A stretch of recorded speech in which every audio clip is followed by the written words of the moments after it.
हाल हम आगे बढ़ते हैं और ओला इलेक्ट्रिक की बात करते हैं, जहां पर नतीजों के दम पर हम देख रहे हैं रिएक्शन भी देखने को मिल रहा है। कंसोलिडेटेड घाटा जो है वो यहां पर 495 करोड़ से घटकर 418 करोड़ पर आता हुआ देखने को मिल रहा है। तो Q2 में हमने देखा है कि लॉस थोड़ा सा नैरो ज़रूर हुआ है। रेवेन्यूज़ यहाँ पे ईयर ऑन ईयर बेसिस पे हमने देखा है लगभग 3% के आसपास जो है वो कम होता हुआ दर्ज हुआ है। लेकिन आप देख सकते हैं गिरावट भी थोड़ी सी कम हुई है। अभी 2.5% तक की गिरावट दर्ज दिखाई दे रही है और कुछ समय पहले तक हमने लगभग 5% के आसपास भी स्टॉक को टूटता हुआ देखा है। अब बताइएगा टेक्निकली चार्ट्स पर क्या रिस्क रिवॉर्ड रेशियो बनता हुआ दिखाई दे रहा है, अमोल?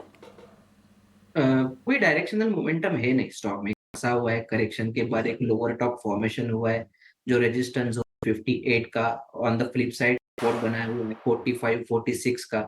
सो व्यू न्यूट्रल रहेगा, बट अगर रेंज बाउंड में ये सेटअप कंटिन्यू रहता है तो यहाँ पे एक टेक्निकल बाउंस बैक या रिवर्सल अगर फॉर्मेशन आता है तो एक टेक्निकल बाउंस बैक आने के चांसेस काफी ज्यादा है। लिमिटेड अपसाइड है 550 556 का। और ऑन द फ्लिप साइड अगर 45 का लेवल अगर ब्रेक होता है तो शायद एक ये जो करेक्शन चल रहा है वो थोड़ा सा और एक्सटेंड होते हुए हम देख सकते हैं।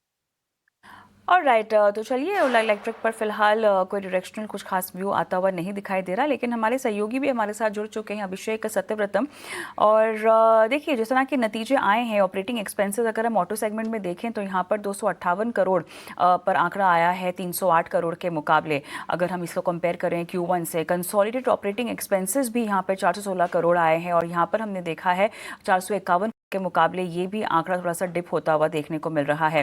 कंपनी जो है ऑटो ओपेक्स को डिक्लाइन की एक यहाँ पर उम्मीद लेकर चल रही है, लगभग 225 करोड़ अगर हम Q1 FY27 की बात करें।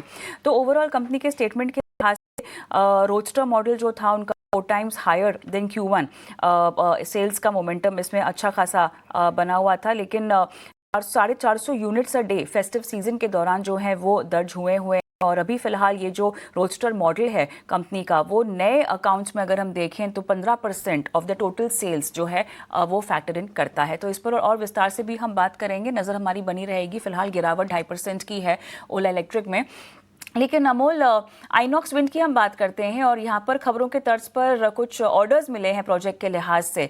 लगभग 229 मेगावाट रिन्यूएबल प्रोजेक्ट के लिए है कंपनी को ऑर्डर भी मिला हुआ है। स्टॉक भी आपके सामने हम पेश करेंगे, लेकिन आइनॉक्स विंड जैसे काउंटर्स न्यूज़ में हम देखते हैं कि कभी कभार ऐसे रिएक्शन भी दिखाते हैं। अमोल, टेक्निकली चार्ट्स पर कोई खास रिकमेंडेशन होगी आपकी?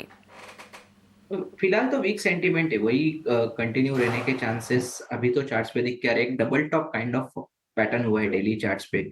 उसी लेवल के आसपास रिजेक्शन आया है 155 160। पहले भी उसी लेवल के आसपास स्टॉक ने रेजिस्टेंस लिया था और उसके बाद जब करेक्शन चालू हो गया था वो तो काफी डीप चला था। आज अभी भी अगर हम देखते हैं तो उसी लेवल के आसपास जो रिवर्सल फॉर्मेशन बना है, इसकी वजह से मुझे लगता है कि थोड़ा सा करेक्शन फर्दर चलने के चांसेस काफी ज्यादा लग रहे हैं। सपोर्ट्स की बात करेंगे तो सपोर्ट्स आ रहे हैं 145 150 पे।